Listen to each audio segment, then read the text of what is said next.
હર હર મહાદેવ મિત્રો। તો મિત્રો આજે જે મંદિરના દર્શન કરવા જઈ રહ્યા છીએ તે મંદિરે મિત્રો નહીં કે કોઈ માણસ કે નહીં કે કોઈ પૂંજારી, પરંતુ સ્વયં દરિયો મહાદેવ ભગવાન ભોળાનાથનો અભિષેક કરે છે ને તેવું સ્થાન એટલે કે ગંગેશ્વર મહાદેવ દીવ મિત્રો। તો વ્લોગમાં બન્યા રહેજો, દર્શન કરવાના છીએ મહાદેવ। હેલો મિત્રો, તો ફરી એક નવા વિડીયો અને વ્લોગમાં સ્વાગત છે। જય માતાજી, જય શ્રી કૃષ્ણ બધાને। તો બહુ ઝાઝા સમય પછી આપણે શું કહેવાય વ્લોગમાં પાછા આવ્યા છીએ ને અત્યાર સુધી વ્લોગ તો મૂકતા જ હતા, પણ શું કહેવાય સ્પોટ ઉપર પહેલી વખત હવે શું કહેવાય ઝાઝા દિવસો પછી આવ્યા છીએ અને આપણે આજે પહોંચી ગયા છીએ દીવ। જો મિત્રો ફાઇનલી આપણે ગંગેશ્વર પહોંચી ગયા છીએ। જો અજયદીપભાઈ કેવું આમ તમને કેમ લાગે? કાંઈ ઘટે જ નહીં, મજા જ આવ્યા કરે।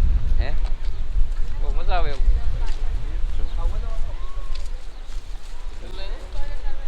આપણે આરે છે જયદીપભાઈ।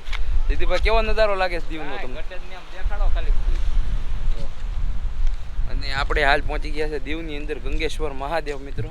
અને જો અહીં ગંગેશ્વર મહાદેવના દર્શન કરાવવાના છે તમને, અને દરિયાની કાંઠે અલૌકિક શું કહેવાય ભોળાનાથના દર્શન કરવા પહોંચી ગયા છીએ દરિયાની કિનારે। હો ભાઈ, ટાટા ટાટા પવન આવે છે ને કાંઈ ઘટે જ નહીં મિત્રો। તો ગંગેશ્વર મહાદેવના તમને દર્શન કરાવી, કન્ટિન્યુ બ્લોગમાં રહેજો।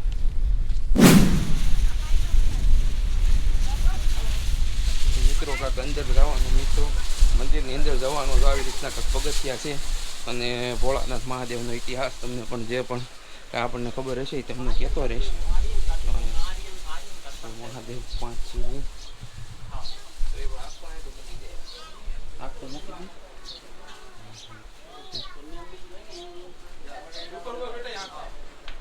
મિત્રો। ગંગેશ્વર મહાદેવના દર્શન કરો તમે।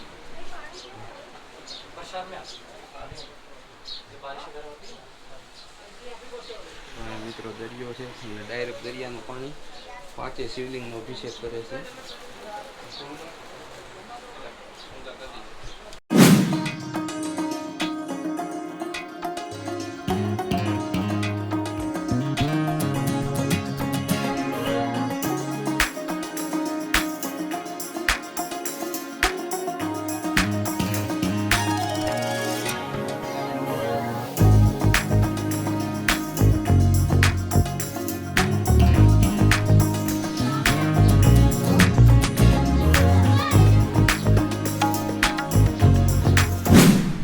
મિત્રો જો આ ગંગેશ્વર મહાદેવના નદીના મહાદેવની શિવલિંગના કાંઠે જ તે દરિયો આવેલો છે અને દરિયો જો અહીંથી મહાદેવના અભિષેક કરે છે। અહીંથી અંદર પાણી અંદર જાય છે આમાં ગુફામાં, અને અહીંથી મહાદેવનું શું કહેવાય અભિષેક કરે છે દરિયો।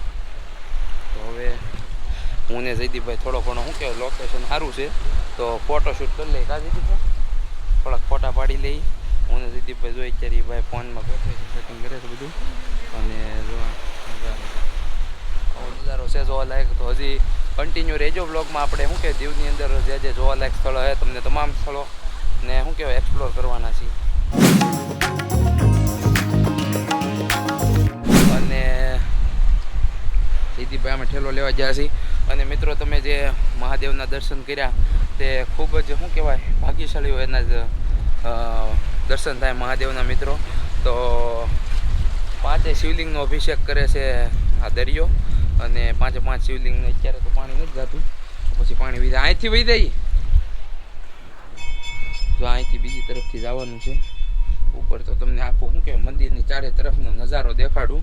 અને ટાટા ટાટા પવન છે મિત્રો, અને શું કહેવાય ઉનાળો છે એટલે મજા આવે એવું છે। ઉનાળાનો ટાઈમ જ લીધો છે આવવાનો।